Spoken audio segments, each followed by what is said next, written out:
3기 신도시가 들어설 지역으로 경기도 남양주와 하남, 과천, 인천시, 계양구 등 4곳이 최종 확정됐습니다. 서울시는 그린벨트를 해제하는 대신에 유휴지 개발과 도심 고밀도 개발을 통해서 8만 가구를 공급하겠다고 밝혔습니다. 내년 1월부터 스크린 골프장과 네일숍 등에서 10만 원 이상 거래를 하면 반드시 현금 영수증을 끊어야 됩니다. 이를 위반하면 거래 금액의 20%를 벌금으로 내도록 했습니다. 한국GM의 이대주주인 산업은행이 법인 분리에 찬성하면서 한국GM의 연구개발법인 분리 작업이 확정됐습니다.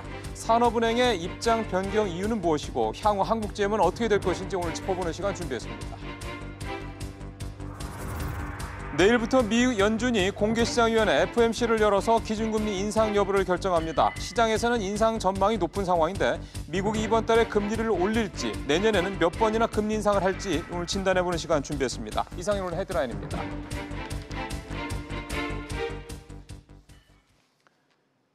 경기도 남양주, 하남, 과천, 그리고 인천, 계양 등 4곳에 3기 신도시가 조성됩니다. 취재계좌 연결해서 자세한 내용 들어보겠습니다. 윤선영 기자. 네, 보도국입니다. 4곳이면 당초 예상보다 좀 많은 거죠? 그렇습니다. 당초 2곳 정도, 많아야 3곳일 거란 예상이 많았는데 한두 곳 더 많이 발표했습니다. 신도시급 대규모 택지는 6만 6천 가구가 들어설 남양주 왕숙과 3만여 가구의 하남 교산, 그리고 2만 가구가 조금 안 되는 인천 계양입니다. 여기에 신도시급은 아니지만 과천에도 7천 가구의 중규모 택지가 조성됩니다. 정부는 당초 수도권에 모두 30만 호 공급 계획을 밝혔는데 이 가운데 절반인 15만 호를 오늘 한꺼번에 발표했는데요. 그만큼 부동산 시장을 안정시키려는 강한 의지를 보여준 것으로 풀이됩니다. 이번 신도시 개발 내용을 보니까 지난 2기 때와 달리 일단은 인프라, 즉 교통망을 먼저 개발하는 방식으로 진행이 된다고 그러는데요. 그렇게 되면 서울까지 얼마나 걸리게 되나요?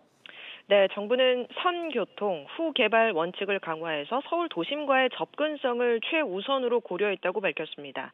특히 GTX 등 광역교통망 축이 인접해서 서울 출퇴근이 30분 내외로 가능한 곳들이 선정됐습니다. 우선 남양주는 이 GTX B역과 진접선 풍양역을 새로 짓고 수소 간선 급행버스 BRT도 도입해서 교통망을 개선하기로 했습니다. 하남은 서울 도시철도 3호선 연장을 추진하고 인천 계양은 인천 1호선에서 김포공항역 등 신교통형 BRT가 신설됩니다. 과천은 양주 덕정에서 수원을 잇는 GTX C 노선을 앞당겨 추진할 계획입니다. 자, 이들 지역에 아파트가 언제부터 공급이 된다는 겁니까? 네, 오는 2021년부터 입주자 모집에 본격 나선다는 목표로 정부 계획은 이렇습니다. 일단 오늘부터 주민 공람을 시작으로 환경영향평가와 중앙도시계획위원회 심의 등을 거쳐서 내년 하반기에 지구 지정을 완료합니다. 이듬해 지구 계획을 수립하고 보상 절차에 들어가면 2021년부터는 입주자 모집이 시작될 것으로 보입니다. 전문가들 평가도 한번 좀 들어볼까요? 네, 부동산 전문가들은 일단 서울과의 접근성 면에서는 괜찮은 편이라고 보고 있습니다. 관건은 얼마나 빨리 광역교통망이 만들어지는가인데요. 교통망이 빨리 갖춰지지 않을 경우 출퇴근 거리가 중요한 1, 2인 가구 수요가 움직이지 않고 이 때문에 실패한 2기 신도시의 전철을 밟을 수 있다는 지적 때문입니다. 이와 함께 신도시 내에서 일과 생활이 모두 이루어지는 자급자족 기능을 갖추는 것도 중요한 성공 요인으로 꼽힙니다. 지금까지 보도국에서 전해드렸습니다. 예, 오늘 국토부의 발표와 동시에 서울시에서도 오늘 아파트 공급 계획을 발표를 했습니다. 서울시 얘기도 좀 따로 들어보도록 하겠습니다. 김성현 기자가 연결이 되어 있습니다. 김 기자. 네, 김성현입니다. 일단 서울시 공급 계획부터 좀 얘기를 해주시죠. 네, 서울시는 서울 도심 32곳에 19,000가구를 공급하기로 했는데요.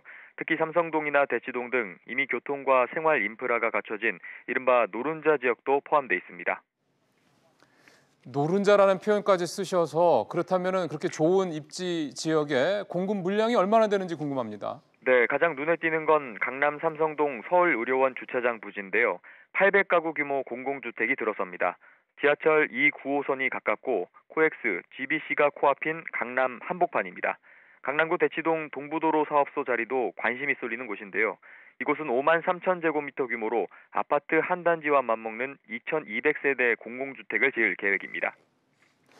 중요한 게 역시 공급 시기일 텐데요. 이쪽 쪽은 어떻습니까? 네, 서울시는 시내 소규모 택지의 경우 내년부터 곧바로 주택 사업 승인 등 절차를 밟으면 오는 2020년부터는 공급이 가능하다고 보고 있는데요. 여기에 3년 동안 서울 시내 상업지역 주거 용적률을 400%에서 600%로 높이는 등 그린벨트를 풀거나 추가 부지를 찾지 않고도 3만 세대가량을 공급할 수 있다고 예상하고 있습니다. 지난 9월 1차 주택 공급 발표 당시 송파구 옛 성동구치소 부지 외에 밝히지 않은 개발지역 8곳도 추가 공개했습니다.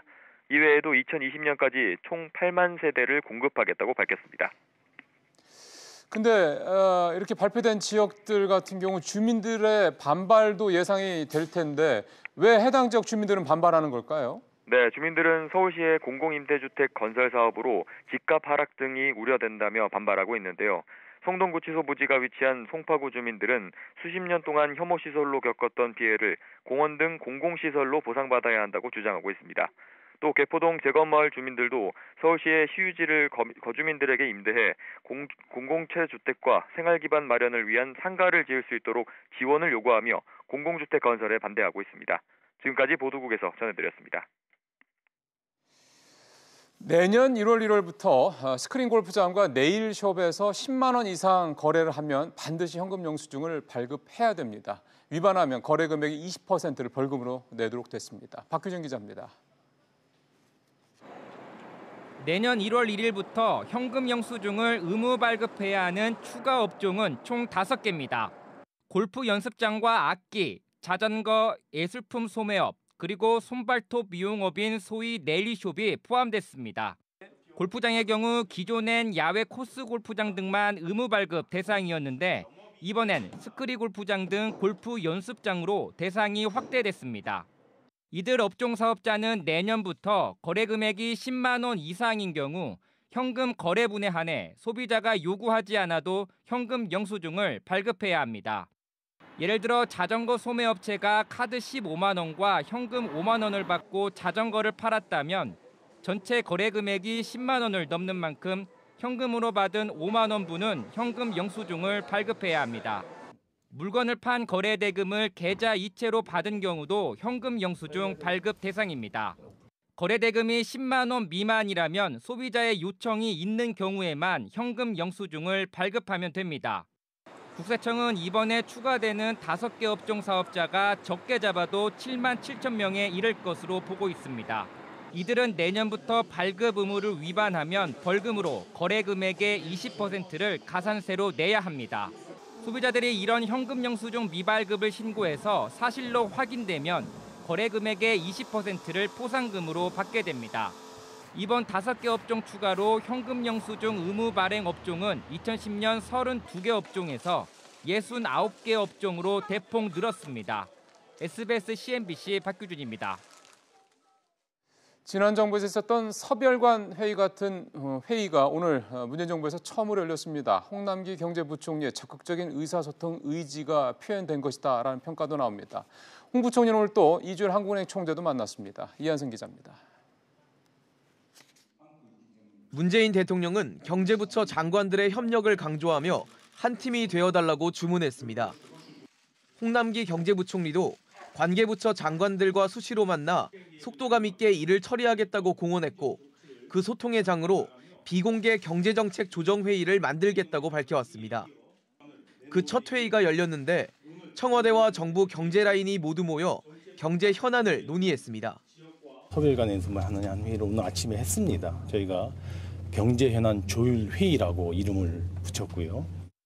정부와 청와대가 경제정책을 사전 조율한다는 점에서 이전 청와대 서별관 회의와 비슷한데 첫 회의 안건으로는 내년도 최저임금 인상과 연착륙 방안이 논의됐습니다. 홍 부총리는 통화당국 수장인 이주열 한국은행 총재와도 만나 한미 금리 격차, 실물 경제 상황 등 경제 현안에 대해 의견을 교환했습니다.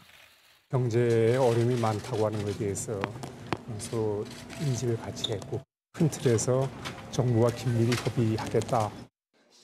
홍 부총리와 이 총재는 재정과 통화정책 분야에서 긴밀히 협력해 나가고 수시로 만나 정책 공조를 다지겠다고 밝혔습니다. SBS CNBC 이한승입니다. 겨울철에 난방기구들 별도로 쓰시는 분들 많으시죠. 가장 걱정이 역시 전기료입니다. 근데 같은 이런 전기 제품도 설치된 곳의 주변 온도에 따라서 실제 전력 소비량은 천차만별이라고 합니다. 윤지혜 기자가 설명해 드립니다.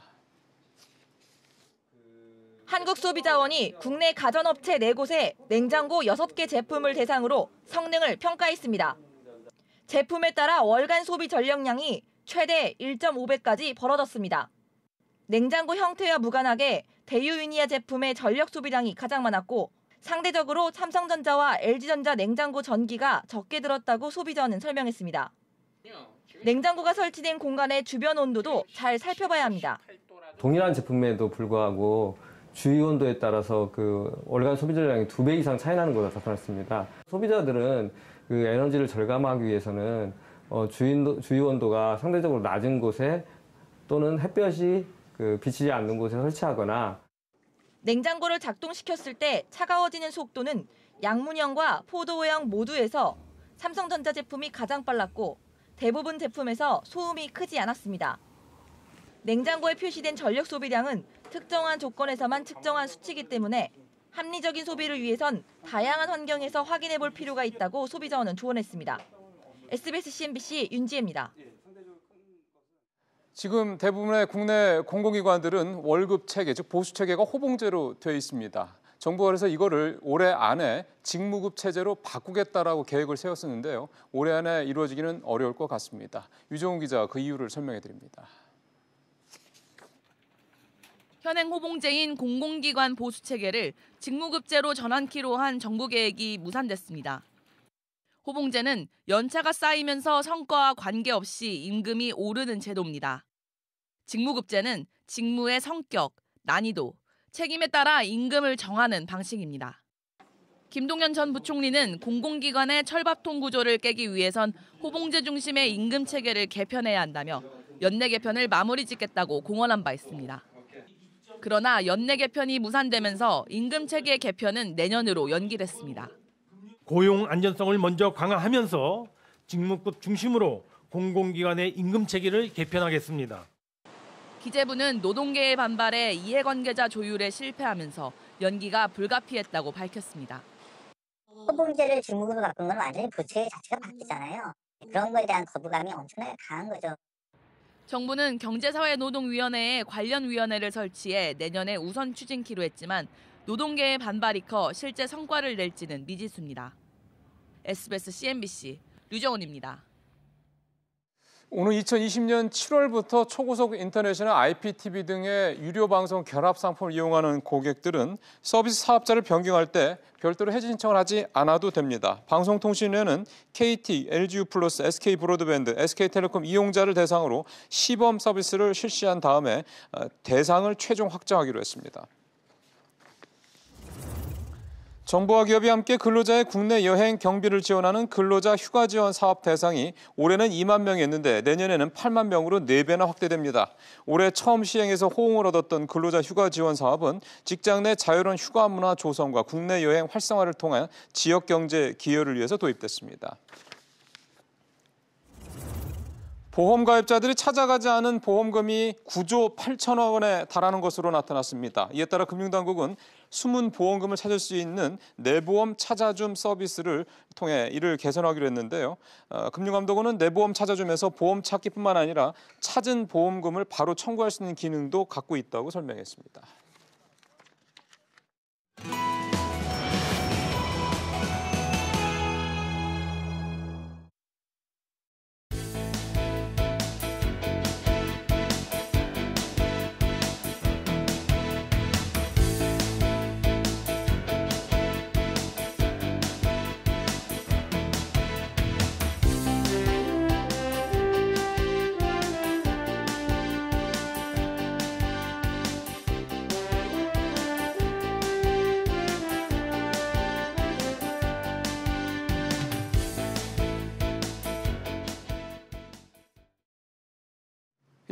이미 기사가 다 나가서 여러분들 다 알고 계시는 대로 한국GM의 법인 분리 작업은 사실상 이제 끝났습니다. 산업은행이 찬성을 하면서 이제 어떻게 보면 이제 걸림돌이 없어진 거죠. 그래서 이제 끝난 상황이 됐고요. 물론 노조는 상당히 강력하게 반발하고 있습니다. 그래서 오늘 저희가 산업은행이 이렇게 입장을 바꾼 이유도 좀 살펴보고요. 그렇게 해서 법인 분리가 되면 이게 한국GM한테 도대체 어떤 영향이 있을 것인지, 효과가 있을 것인지 좀 살펴보도록 하겠습니다. 그리고 아무래도 이게 반대하는 GM 노조의 입장 얘기도 좀 들어봐야 될 것 같아서요. 잠시 후에 노조 부지부장 이봉남 부지부장도 전화 연결해서 얘기 좀 들어보는 시간까지 준비했습니다. 오늘 전체적인 내용은 중앙대 송수영 교수와 함께 얘기를 좀 나눠보겠습니다. 교수님, 어서 오십시오. 네, 안녕하세요. 많은 분들이 궁금해하는 것 같습니다. 왜 산업은행이 반대하는 듯하다가 이렇게 찬성을 했을까 하는 부분에 대해서요. 교수님은 어떻게 생각하십니까? 뭐 일단 저 계약서나 서로 협의 과정 그거를 보지 못했으니까는 간접적으로 이제 이동걸 회장께서 그 얘기하시는 부분을 있는 그대로 받아들인다면은 네. 약간 긍정적인 면이 있고 또 GM 자체가 전 세계적인 그 구조조정 정책에서 어쩔 수 없이 좀 한국도 영향을 받을 수밖에 없는 상황에서 일종의 최선의 방책을 모색한 것이 아닌가 싶습니다.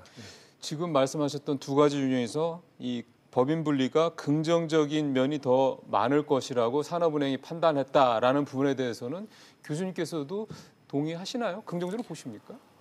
일단 GM 본사 정책 때문에 어쩔 수 없는 부분이 상당히 많다고 그게 더 크다고 보시는 거고. 그거 인해서 GM 측에서는 어쩔 수 없이 자기네들의 정책을 밀 수밖에 없고요. 지금 뭐 북아메리카 북미 지역에서도 무려 뭐 14,000명 정도 해고를 하고요. 5개 공장을 이제 폐쇄하고 글쎄. 그 북미 이외의 지역에서 2개 공장 더 폐쇄한다 그러니까 이런 부분에 있어서는 뭐 그것이 한국이 될 수도 있고 안 될 수도 있겠지만 현재로서는 이제 뭔가 차선책을 모색한 게 아닌가 싶습니다.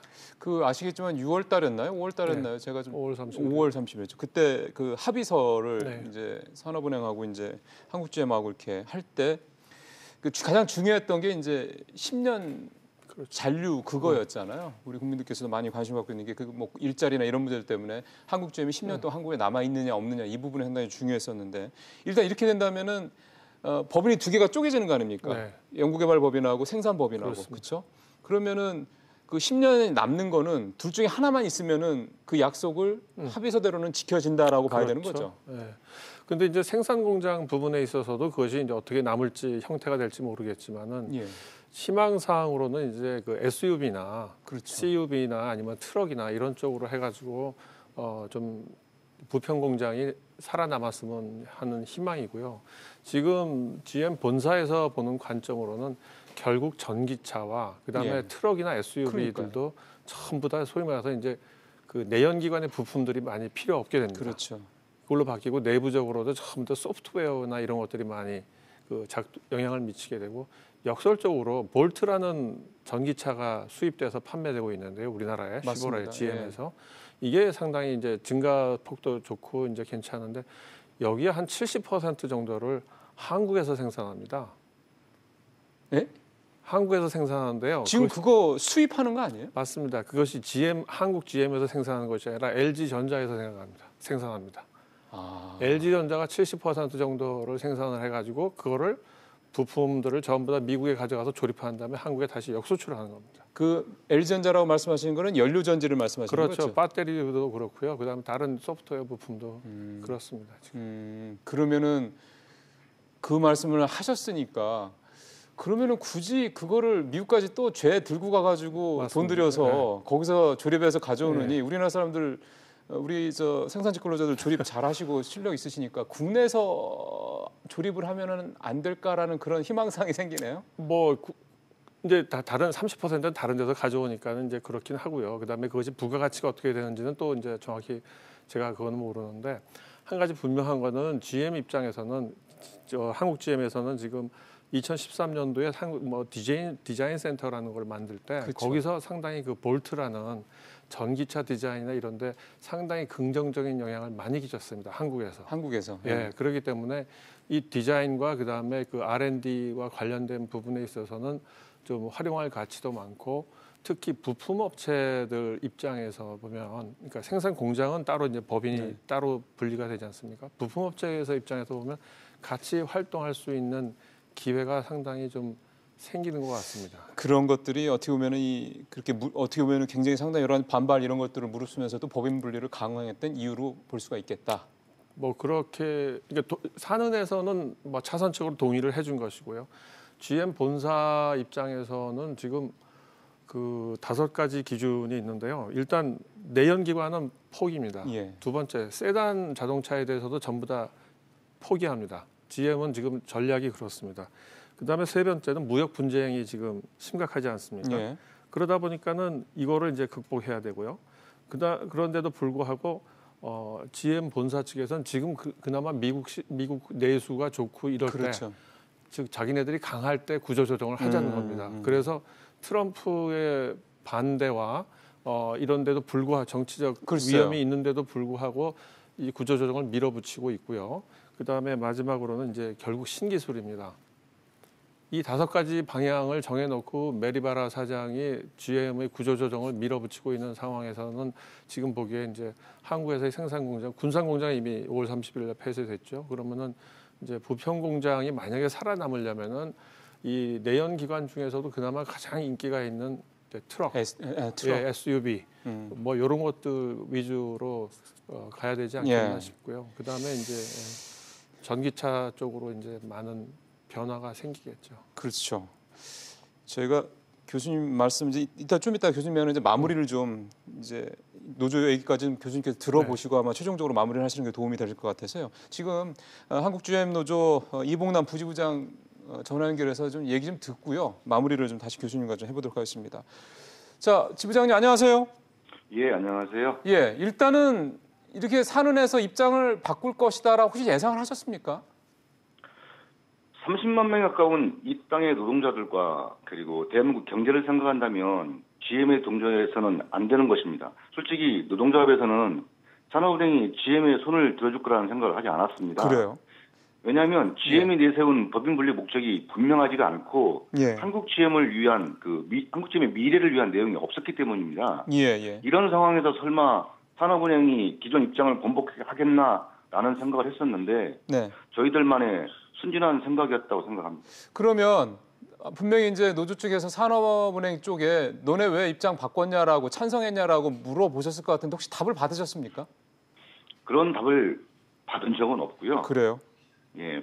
왜냐하면 지난 월요일 날 홍영표 민주당 원내대표가 산업은행 이동걸 회장 그리고 산재부 차관, 기재부 차관 그리고 저희 노동조합 오자관이 대화를 나누자고 연락이 왔다가 갑자기 일방적으로 취소를 했지 않습니까? 예. 그러니까 저희는 이 건에 대해서는 노동조합은 정부든 산업은행이든 또는 회사든 이야기 드린 게 전혀 없죠.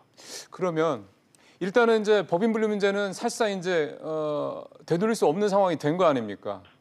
네. 그 노조 측에서 봤을 때 이 법인 분리가 되는 게 아까 그 부지부장님 말씀은 목적이 불분명하다고 말씀을 하셨기 때문에 그 불분명하다라고 생각하시는 그 근거가 뭔지를 조금 우리 시청자분들한테 설명을 좀 해주시죠. 그 멀쩡한 자동차 회사를 연구와 생산 두 개국 법인으로 나누는 건 전 세계적으로 극히 드문 것입니다. 왜냐하면 그렇게 나눈 전례가 없죠. 근데 GM은 내세운 논리가 뭐냐면 중국도 그렇게 나누고 있다라고 얘기를 합니다. 근데 중국은 연구법인이 나중에 생긴 것이고요. 예. 기존에는 생산만 하다가 연구법인이 생긴 겁니다. 만약에 그렇게 생산과 연구를 따로 분리해서 그 기업의 가치가 올라가고 미래에 좀 더 탄탄한 경쟁력을 확보할 수 있다고 하면 가장 먼저 GM 본사에서 연구와 생산을 분리해야죠. 그러나 디트로이트에 있는 GM 본사는 연구와 생산이 하나로 묶여 있는 거거든요. 그러니까 그런 상태에서 왜 굳이 유독 한국 GM만 연구와 생산이 분리되어야 되느냐 이런 논리를 펼친 것에 대해서 노동조합이 아무리 설명을 구하고 이해를 시켜달라고 자료를 제시해달라고 해도 GM은 답이 없었다는 말씀이시죠? 그러면 노조 측에서 봤을 때 이렇게까지 노조에서 근거를 대라고 얘기하는데도 법인 분리를 강행한 것이 진짜 이유는 뭐라고 보세요? 그래서 저희가 생각하는 건 그겁니다. 제가 좀 부연성을 드리면 이런 문제 때문에 저희가 직접 노동조합에서 GM의 메리바라 회장에게 메일까지 보냈습니다. 답을 달라고. 그런데 저희한테 노동조합이 너무 무리하고 이런 식으로 나간다고 하면 중대 결단을 할 수밖에 없다는 협박의 답신이 왔는데 예. 저희가 판단하는 건 연구와 생산이 분리가 되면 생산은 원청에서 그러니까 하청 기지화가 되는 것이죠. 원청에서 오더하는 물량만 생산을 할 수밖에 없는 구조로 가기 때문에 원청에서 필요가 없다고 하면 생산 오더를 주지 않게 되는 것이죠. 그렇다고 하면 결국은 폐쇄가 될 것이고요. 연구 또한 마찬가지로 GM이 이번에 이제 산업은행과 이제 얘기를 하면서 추가적인 연구 물량을 확보하겠다라고 말은 했지만 그건 그냥 구두적인 거고 언제까지 어떻게 어떤 차량들을 계속 한국 그 새로 분리가 되는 연구법인에 그 개발 물량을 주겠다는 게 없습니다. 그렇다고 하면 3,000명이 넘는 그 연구법인의 인원들이 가동될 수 있는 물량이 없기 때문에 이 또한 결국은 물량이 없기 때문에 일거리가 없어서 문을 닫거나 또는 구조조정이 불가피하게 되는 것이죠. 결과론적으로 말씀을 드리면 연구 쪽이든 생산 쪽이든 굉장히 가벼워진다는 거죠. 설 수 있게 속된 말로 폐쇄하거나 아니면 매각하거나 그래서 빠져나갈 수 있게 아주 용이하게 만드는 구조라고 보기 때문에 저희 노동조합에서는 반대를 하는 것입니다. 선제적으로 그래서 법인 분리를 한 거다 이렇게 보시는다 말씀이시군요. 네, 맞습니다. 알겠습니다. 지부장님 오늘 말씀 잘 들었습니다. 예, 고맙습니다. 지금까지 한국GM노조 이봉남 부지부장하고 얘기를 좀 들어봤습니다. 교수님 뭐 얘기 들으셨으니까 간단하게 어떻게 일단 들으셨어요, 노조입장은? 일단 그 조금 명확히 해야 될 게 GM이 원래 그 운영 R&D나 이런 거 하는 스타일이 그 글로벌 테크놀로지 오퍼레이션스라는 그 유한 회사를 운영하면서 R&D 기술이나 이런 것들은 전부 다 자기네들이 갖고 있으면서 생산 업체들한테서 소위 말해서 그 로열티나 이런 걸 받는 식으로 운영을 해왔습니다. 근데 한국 GM에서는 그것이 이제 생산 공장 안에 R&D 센터도 같이 있는 식으로 이게 돼 있다가요. 지금 이제 요거를 분리해가지고 이제 생산 공장을 폐쇄하려는 거 아니냐 하는 거에 대해서. 그렇게 보시는 거죠? 물론 그 먹튀 가능성은 있습니다. 왜냐하면 실제로 산은이 17% 지분을 갖고 있는데 이건 상장도 안 된 회사이기 때문에 한국 GM은 자회사로서 그 GM 측에서 그동안에 자기네들이 그 부채로 갖고 있던 거가 지금 그러니까 그 자기 자본 가치는 거의 제로에 가깝습니다. 그 적자 때문에. 그런데 부채는 무지하게 많은데 그 부채를 어디서 빌려는 건 GM 본사에서 돈을 빌려왔어요. 높은 이자로 빌려왔는데 이거를 전부 다 한국 GM에서는 어떻게 했는가 하면 이거를 그러면 자기 자본으로 바꾸겠다. 이거를 몇 년 전에 이제 시도를 한 거예요. 출자 전환하라는 얘기잖아요. 출자 전환하게 되면 문제는 한국 산업은행은 지분이 1%밖에 안 됩니다. 그래서 요거를 막기 위해서 그럼 뭐 99% 갖고 있는 사람들이 뭐 자기네들 정리하겠다 그러면 뭐 어쩔 수가 없는 상태였는데 이거를 이제 소위 말해서 그 어떻게 해서든지 비토권을 확보하고 해서 하는데 문제는 이 비토권이 계약이 끝납니다. 지금 2017년 정도에. 그러면은 이후에 그거를 막을 수 있는 방법이 없을 때 지금 한국산업은행 측 입장에서는 이거를 어떻게 하는 것이 가장 우리나라 경제에 도움이 될까 이런 식으로 이제 했을 때 이제 그거를 봤을 때 현재로서는 뭐 GM의 전 세계적인 전략으로 봤을 때 북미 미국 공장도 폐쇄하고 지금 이러고 있으니까는 좀 이걸 폐쇄한다고 해도 뭐 어쩔 수 없는 부분이 있긴 하지만은 되도록이면 한국의 우수한 기술력과 디자인과 이 R&D 이쪽을 활용해서 SUV나 트럭 생산 기지로서 여기서 활용을 하고 근데 궁극적으로 하청업체처럼 사실 그동안 한국 GM이 돈을 많이 벌어가지고 높은 부채에 대해서 그 이자를 갚고 그러는 걸로 돼 있어요. 그래서 한국 GM에서는 이거에 대해서 담보 설정을 원해요. 자기네들이 지분을 많이 갖고 있는데 소위 말해서 이제 부도를 내고 그랬을 때는 남아 있는 거에 대해서 이제 판매를 하잖아요. 이랬을 때 손해를 줄이니까. 요 담보를 설정돼 있으면 자기네들이 손에 들 보니까요. 요거를 이제 하려고 하는데 이제 그거는 그야말로 먹튀가 돼버리는 거잖아요. 그렇죠. 그래서 이제 한국 GM도 결국 한국 기업으로서 결국 뭐 누가 인수가 되든 뭐 아니면은 만약에 그 철수를 할 경우에 그렇지 않을 경우에는 SUV와 CUV를 생산하지만은 궁극적으로는 전기차로 옮아간다. 그러니까요. 이거에 대해서는 그 대세를 거스를 수는 없을 것 같습니다. 그러니까 결국은 지금도 뭐 상당 부분을 국내에서 가져가서 뭐 한다고 하니 그런 부분들을 국내에서 조립하는 부분들을 최대한 물량을 확보하는 거가 그게 가장. 근데 전기차는 부품이 많지가 않아요. 맞습니다. 예. 사실은 지금 내연기관의 한 절반 조금 더 되더라고요. 네, 그래서 그것이 좀 문제입니다. 알겠습니다. 오늘 말씀 잘 들었습니다. 네, 감사합니다. 예.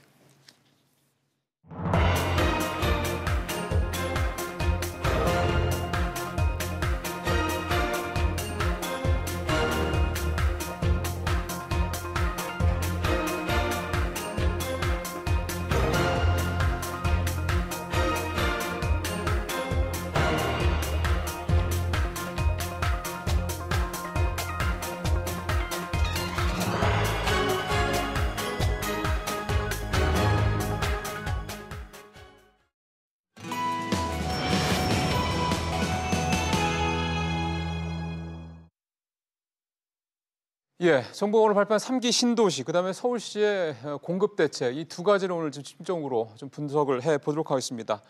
건설산업연구원 두성규 박사 모셨습니다. 어서 오십시오, 박사님. 안녕하세요. 예, 일단 입지 네 곳이 생각했던 것보다는 더 늘었는데 네. 각각의 입지에 대해서 전반적으로는 어떻게 평가하시는지 듣고 싶네요. 네, 정부가 우여곡절 끝에 사실은 네 곳을 지정해서 이번에 발표를 했고요.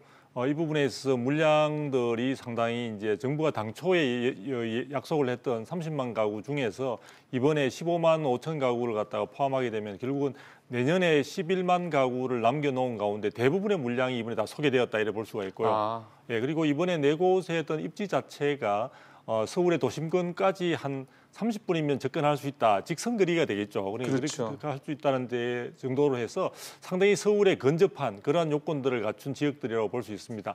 다만 현재 상태에서 교통망이 확충된 것은 아니기 때문에 그렇죠. 정부가 이번에 후보지를 발표를 하면서 종합적인 광역 교통망까지 아주 상세하게 내용들을 덧붙이고 있기 때문에 어느 정도 전반적인 모든 구색은 갖추었다고 볼 수가 있겠습니다. 다만 이런 부분들이 전반적으로 추진되는 과정에서 상당한 시일이 소요될 수 있는 여지가 있고 또 해당되는 지역의 주민들은 그렇게 반겨하는 모습들은 아니기 때문에 이런 것들을 고려한다면 지금 당장에 이야기하기는 쉽지 않겠지만 상당히 추진하는 과정에 있어서의 어려움도 예상되는 그렇지만 어느 정도의 구체적인 윤곽은 이번에 드러난 그런 의미를 갖는다고 볼 수가 있겠습니다. 전체적으로는 총평을 해주셨기 때문에 이제 구체적으로 강론으로 좀 들어가 보겠습니다. 네. 이 GTX 중심의 교통 체계는 지금 현재 상황에서 봤을 때 적절한 어떤 접근 방식이라고 보세요? 네, 지금 대안이 사실은 여러 가지 이제 도심지에 있어서 철도망이 확실히 구축되는 쪽이 가장 이제 교통망을 갖다 실질적으로 의미 있는 그런 기능을 할 수 있도록 하는데 도움이 되기 때문에 예전부터 이쪽에서 광역 교통망으로서 GTX 쪽에 있어서 추진을 해왔던 측면들이 있습니다. 그래서 서울 도심지 같은 경우에서는 이제 그 GTX-A와 B와 C가 그동안 추진되어 왔었는데. 실질적으로 직접적인 추진이 되고 있는 곳은 GTX-A 정도에 불과하고 C는 지금 예비 타당성 조사를 지금 마친 상태에 있는데요. 지금 B 같은 경우에는 실질적으로 추진 과정에 있어서 앞으로 많은 난관들이 예상되고 있는 상황들이고요. 이런 점들을 고려한다면 정부가 이쪽에 비중을 두고 있는 것은 상당히 의미가 있다고 볼 수 있습니다. 그러나 이것으로서 지금까지의 과거를 비추어 본다면 그 추진 과정에 있어서 또 다시 시간이 지체된다든지 또 그 부분이 제대로 안 될 수 있다는 점을 고려해서 여러 가지 BRT라든지 추가적인 보완적인 교통 대책도 버스 등을 이용한 그런 부분도 함께 포함을 하고 있습니다. 그래서 저는 일단 계획만 가지고 본다면 의미 있는 내용으로 상당히 종합적으로 구성을 하고 있다고 볼 수 있는데요. 그 추진 과정에서 과거의 위례 신도시 예를 본다면 위례 신사선이라든지 또 위례 트램 같은 경우에 있어서 교통망들이 당초 약속에도 불구하고 원활하게 추진되지 못했던 점들이 있기 때문에 정부가 아마 앞으로도 계속 추진 과정에서 심혈을 좀 기울이는 그런 노력들이 필요할 것으로 보여집니다. 자, 이제 이거를 발표한 이유가 결국 이제 수요를 서울 도심에 이제 집중되는 수요를 좀 분산시키자는 거잖아요. 네. 가겠습니까? 그래서 수요가. 그렇죠. 지금 사실은 가장 중요한 것은 이렇게 신도시를 개발하겠다고 한 당초 취지 자체가 서울 도심지에 있어서의 주택 공급이 향후에 부족하지 않겠냐는 우려감들을 충분한 대안으로서 맞서기 위해서 나온 것인데요. 사실 서울의 도심지의 공급 방안으로서는 재건축이나 재개발을 두고 굳이 이렇게 신도시 개발이라든지 많이 반발도 있는 이런 것들을 우회하는 어떤 노선들을 취해야 되느냐에 대해서는 여러 가지 의문점이 여러 곳에서 제기가 되고 있습니다.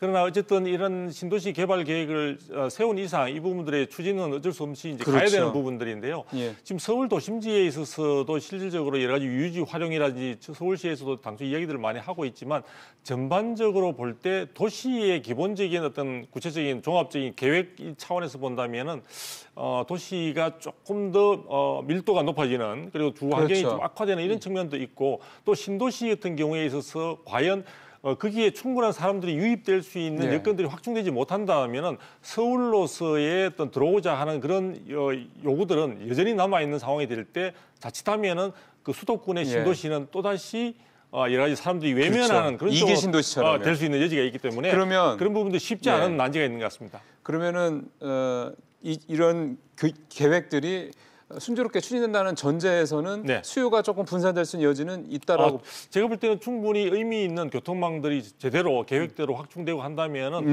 수요 분산의 효과는 충분히 기대할 수 있는 물량 정도가 저는 되지 않을까 이렇게 보고 있습니다. 서울시 얘기로 좀 넘어가 보겠습니다. 서울시가 일단 그린벨트를 끝까지 안 풀고 버틴 이유는 어떻게 봐야 될까요? 네, 아무래도 이제 박원순 시장이 가지고 있는 기본적인 그린벨트에 대한 시각이 지금 중앙정부와는 조금 차이가 있는 것 같고요. 그린벨트 자체가 서울시의 무분별한 어떤 확장 자체를 방지하는 완충지도로서 의미는 충분히 있는 것 같습니다. 그런 측면에서 서울시는 그 그린벨트를 고수하는 대신 여러 가지 그 유유지라든지 또는 용적률을 갖다 강화하는 이런 쪽으로 해서 대안을 제시했던 것 같고요. 그 부분이 이번에 아마 중앙정부와는 어느 정도 교통정리가 된 것이 아닌가 같이 이제 참석을 해서 발표한 것을 보면 알 수 있습니다. 실제로 서울시가 정부가 5만 가구 정도 요구했는데 8만 가구 짓겠다고 했으니까 사실은 정부에서도 그렇죠. 알았어. 그러면 그린벨트 안 풀어도 돼. 이렇게 8만 가구인데 8만 가구가 이번에 다 소개된 것은 아니죠. 향후에 있어서 서울시에서 좀 더 그런 부분들에 대해서는 확인을 해야 될 것 같습니다. 두 가지인데요.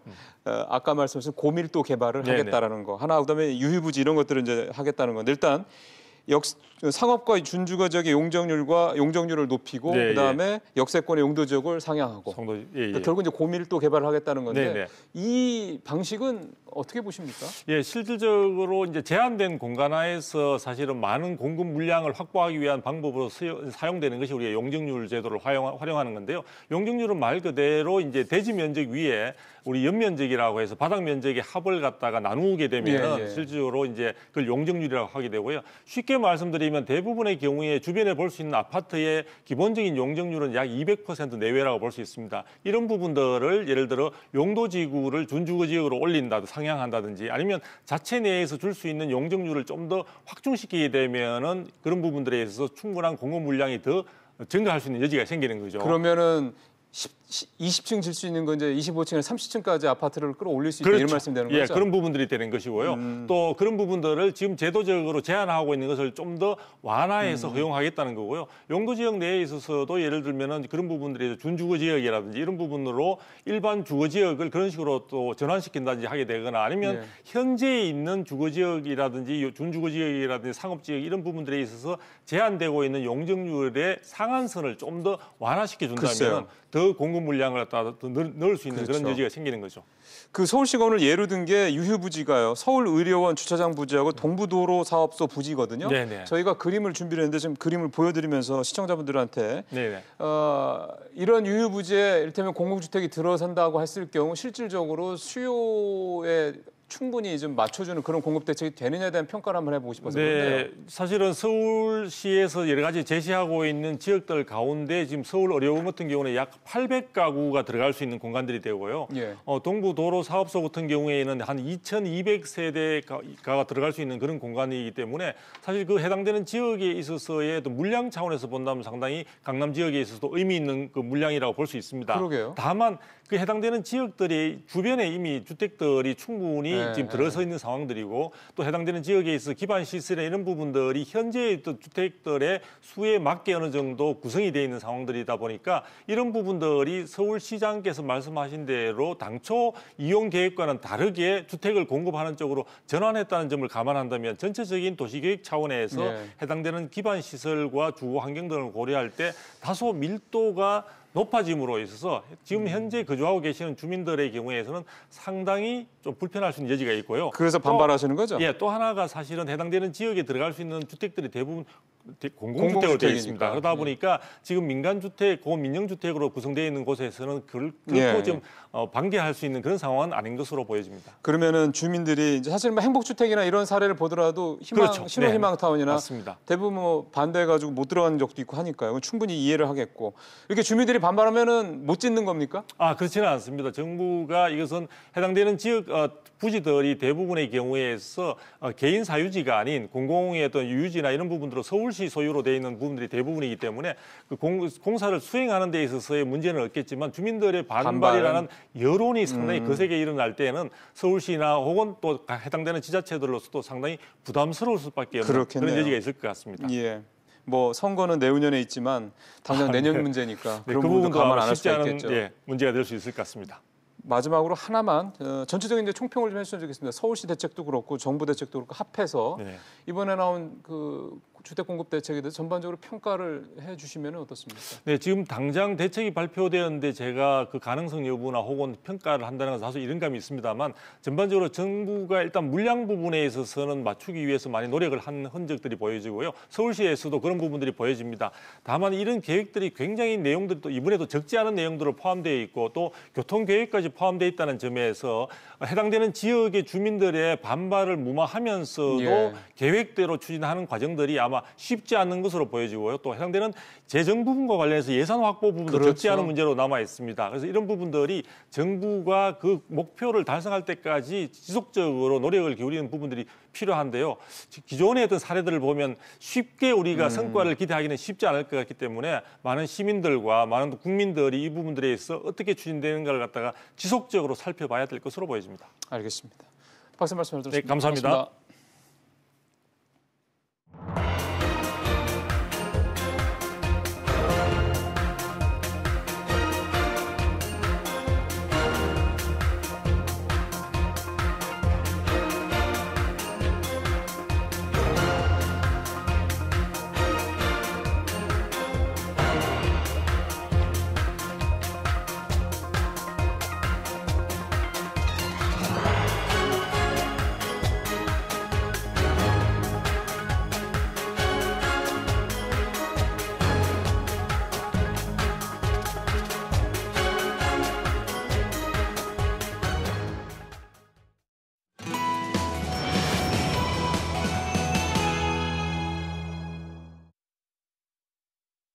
저희가 오늘 마지막으로 다룰 주제는 금리 얘기입니다. 미국이 내일부터 FOMC 즉 통화 정책 회의를 열어서요. 이번 달에 금리를 어떻게 할 건지 결정을 할 건데요. 미국이 이제 금리를 만약에 올리거나 이렇게 되면 역시 우리한테 큰 영향이 있기 때문에 이 부분을 좀 살펴봐야 될 것 같습니다. 그리고 어차피 연말이기 때문에 내년도에 대한 통화정책 전망까지 좀 같이 좀 오늘 들어보도록 하겠습니다. 도움 말씀을 위해서 미국 롱아일랜드 정삼영 교수를 모셨습니다. 교수님 어서 오십시오. 네, 안녕하세요. 내일 금리 올릴 거라고 보세요? 제 생각에는 올릴 확률이 훨씬 더 높다고 아직은 그렇게 판단하고 있습니다.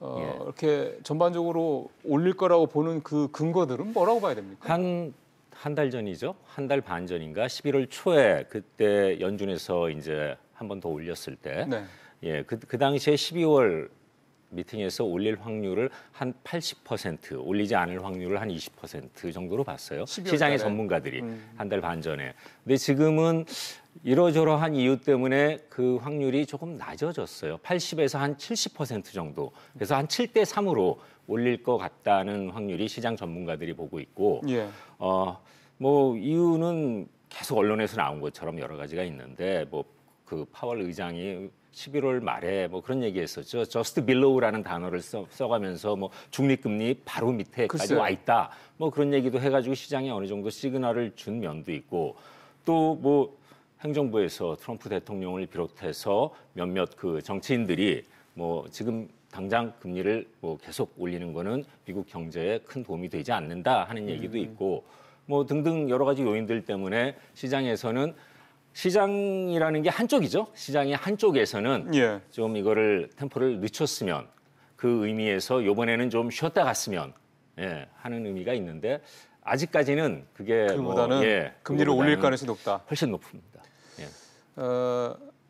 뭐 여전히 지배적인 퍼센티지는 올릴 것이라는 전망이 많긴 합니다만 혹시 안 올릴 수도 있다면, 그러니까 뭐 트럼프 대통령을 비롯한 트럼프 행정부에서 금리를 올리지 말라고 하는 그 근거 외에도 월가에서라든가 교수님께서 보시기에 혹시라도 금리를 안 올릴 거라면은 어떤 게 그 이유가 될 만할까요? 올리자는 사람, 그러니까 연준 쪽에서도 하는 얘기하고 또 이제 행정부나 뭐 월스트리트저널에서도 어제 사설 통해 가지고 이제 얘기를 했는데 같은 데이터를 놓고 다른 얘기를 하고 있습니다. 지금 숫자를 바꾸는 게 아니라 예를 들어서 지금 고용하고 인플레이션이 가장 중요한데 국내에서는 고용 실업률은 뭐 역대 최저 3.7%를 계속 유지하고 있고 또 뭐 임금 상승률, 시간당 임금 상승률 같은 경우도 3.1% 정도로 계속 꾸준히 가고 있고 인플레이션 그 소비자 물가 지수도 2% 미만으로 지금 유지를 하고 있는데 지금 그 측면에서 볼 때 올리자는 사람들은 아직 견고하다, 탄탄하다. 이게 지금 흔들리고 있지 않지 않냐 하니까 올릴 수 있을 때 올려놓자 하는 거고 또 그 반면에는 이거 봐라 지금 뭐 그렇게 계속 올라가고 있지도 않지 않냐 하면서 지금 올리는 거는 나쁘지 않, 그러니까 좋은 방향이 아니다 지금 그러고 있는데 지금 그러니까 인플레이션에서 이렇게 저희가 볼 때 원자재 가격을 많이 얘기를 하잖아요. 원자재 가격 얘기하면서 이제 뭐 농산물 또 뭐 원유 가격 등등 하고 있는데 이제 그런 원자재 가격은 계속 좀 하락하고 있어요. 지금 기름값 많이 떨어졌어요. 많이 떨어졌어요. 많이 떨어져가지고 지금 오펙에서 뭐 감산을 한 해 안 해 지금 그러고 있고 하는데 이제 그런 게 빌미가 되고 있는 거죠. 또 트럼프 행정부에서 트럼프 대통령 얘기는 뭐 앵커님도 아시다시피 트럼프 대통령이라는 분이 평생을 자기가 부동산 개발로서 성공한 사람이라 그분 입장에서는 금리가 굉장히 민감한 그 인생을 살아온 분이에요.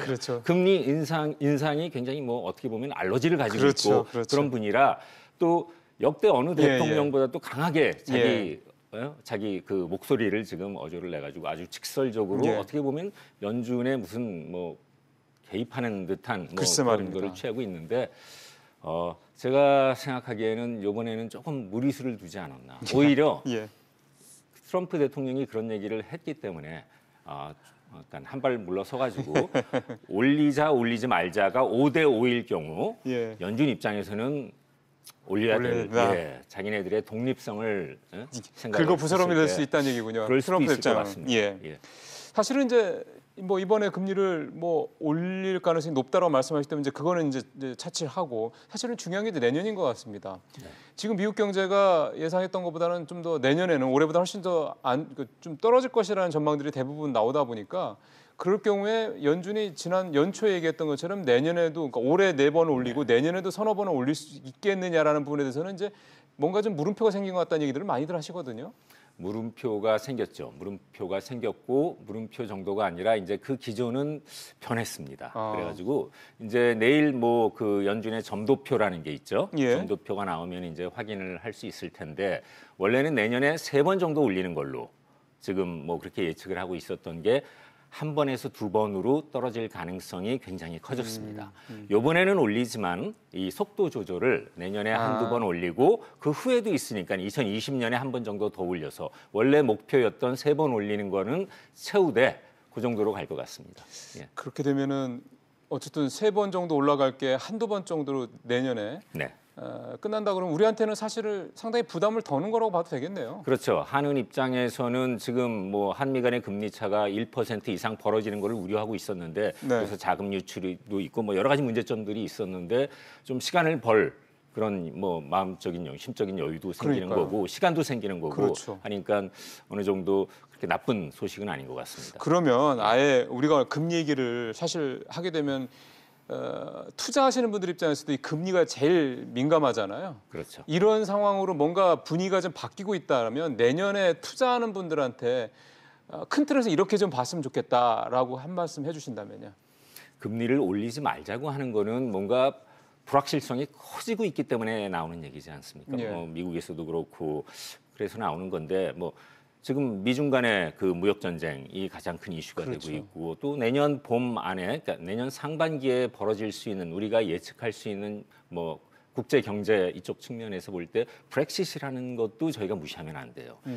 한미 간의 아까 미국과 중국의 무역 전쟁 이상으로 그 정도 급으로 굉장히 큰 역할, 큰 영향을 줄 만한 그런 이슈가 될 텐데 그것도 걸려 있고 뭐 앞으로 그 상반기에 미국이 금리를 인상을 한 번을 할지 두 번을 할지도 걸려 있고 그렇죠. 불확실성이 걸려 있기 때문에 트럼프 대통령이 계속 강조하는 게 금리 인상하지 말자고 하면서 내세우는 게 유동성을 우리가 계속 확보하고 있어야 된다 하는 얘기를 하는데 개인 투자자나 기업 투자자, 기업 입장에서도 그 유동성이란 단어, 유동성이라는 그거를 굉장히 좀 고려하고 생각해 봐야 되지 않을까. 그 유동성은 현금을 갖고 있으라는 말씀이신 거죠? 현금 혹은 유동성이 높은 자산을 좀 가지고 있는 게 불확실성이 커진다는 거는 어떻게 보면은 기회가 많이 생긴다는 그렇죠. 그런 얘기가 될 수 있죠. 기회가 생겼을 때 우리가 뭐 작은 거에 일희 해가면서 뭐 사고팔고 매일 뭐 그러는 게 아니라 조금 관망을 하고 긴 호흡을 가지고 최소한 내년 상반기는 좀 지켜보는 그런 입장을 취하는 게 좋지 않을까 생각하고 있습니다. 알겠습니다. 투자 많이 하시는 분들께서는 지금 정 교수 말씀 잘 참고하시길 바라겠습니다. 교수님 말씀 잘 들었습니다. 네, 감사합니다.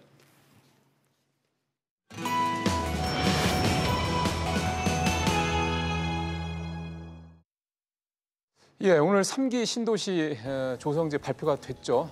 잠시 후에 뉴스프리즘에서 좀 더 자세하게 하나하나 여러분들 알아듣기 쉽게 이렇게 저희가 준비를 했습니다. 잠시 후 뉴스프리즘 계속해서 많은 시청 부탁드리겠습니다. 오늘 여기서 마치겠습니다. 고맙습니다.